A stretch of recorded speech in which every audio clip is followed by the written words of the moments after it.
আপনারা সবাই জানেন যে ভারতবর্ষের প্রাণ পুরুষ অটল বিহারী বাজপেয়ীর জন্মদিন 25 ডিসেম্বর। এবছর ওনার 101তম জন্মদিবস পালন করছি আমরা। সাধারণত যত বিজেপি কর্মীরা আছে ভারতবর্ষের মধ্যে, তারা এই সপ্তাহটা সেবা সপ্তাহ হিসেবে আমরা পালন করি।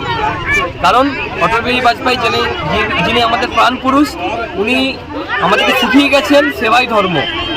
তো অটল বিহারী বাজপেয়ীর কথা শুনে এবং ওনার চিন্তাধারা দিকে থেকে ছড়িয়ে দেওয়ার জন্য আমরা আজকে কাশিরাম বস্তিতে এসেছি।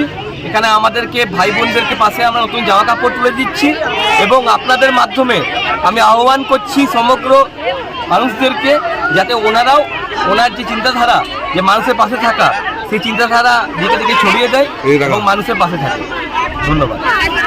উনি আমাদের দেশের প্রধানমন্ত্রী ছিলেন। আজকে 2 নম্বর মন্ডলের প্রেসিডেন্ট আমাদের ঝুমা ব্যানার্জি প্রেজেন্ট আছেন। ঝুমা ব্যানার্জির নেতৃত্বে আমরা এই প্রোগ্রাম নিয়েছি। এখানে তাছাড়াও সিনিয়র আমাদের নেতৃত্ববৃন্দ ইতিদি, দোলন্দি, বলিদি, সুরঙ্গদি, আপনাদের সহযোগিতা আমি পাই, সেইভাবে আমাকে গাইডও করে দেবেন আপনারা। ধন্যবাদ।